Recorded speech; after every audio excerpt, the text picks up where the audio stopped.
By calibrating the tool coordinate system, the robot can precisely know the real position and posture TCP point of the end effector, avoid motion errors caused by tool shape and installation deviations.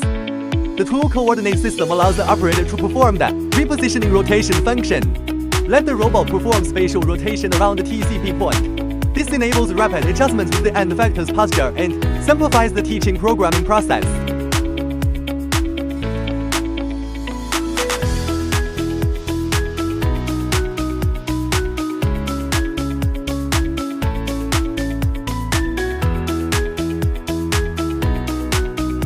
We need to prepare the following items. First, prepare the laser head. Second, we need to find such a calibration rod. The sharper the point, the better the calibration effect we achieve. Then cut the welding wire at the focal point. The sharper the cut, the better the calibration effect. Tool calibration is now underway.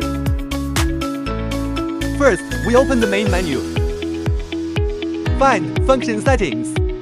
Click Tools. Come to the Tool Settings interface. Calibrate Tool 3. Change the tool number to 3. Click Calibration. Select 6-point calibration.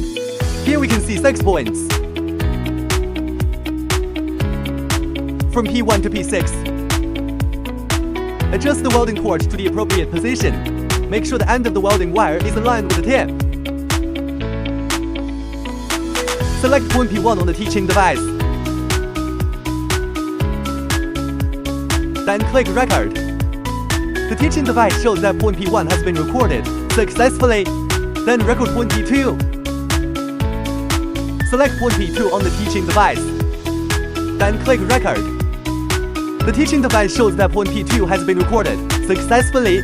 Then record point P3. Select point P3 on the teaching device. Then click Record. The teaching device shows that point P3 has been recorded successfully. Then record point P4. Select point P4 on the teaching device. Then click Record.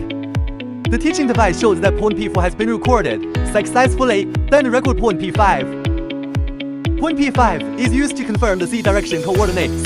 Make sure the welding torch is perpendicular to the calibration rod. Select point P5 on the teaching device. Then click Record. The teaching device shows that point P5 has been recorded successfully. Point P6 mainly records the positive X direction of the tool. We suggest choosing a 20 cm ahead of the Z direction. Select point P6 on the teaching device. Then click Record. The teaching device shows that point P6 has been recorded successfully. We need to loosen the enable switch under the teaching device. Then click Calculate. The teaching device shows that the tool data has been saved successfully. Then exit the program. Next, let's take a detailed look at how to bring the calibrated tool into the program. First, we click on the forward icon on the right side of the upper right corner of the teaching device. Enter the just calibrated tool number 0.3 in the toolbar. Click OK. Here, you can see a 3 displayed on the icon. When editing the program, click Insert. In the program, T equals 3 is seen. This indicates that tool number 0.3 has been successfully inserted.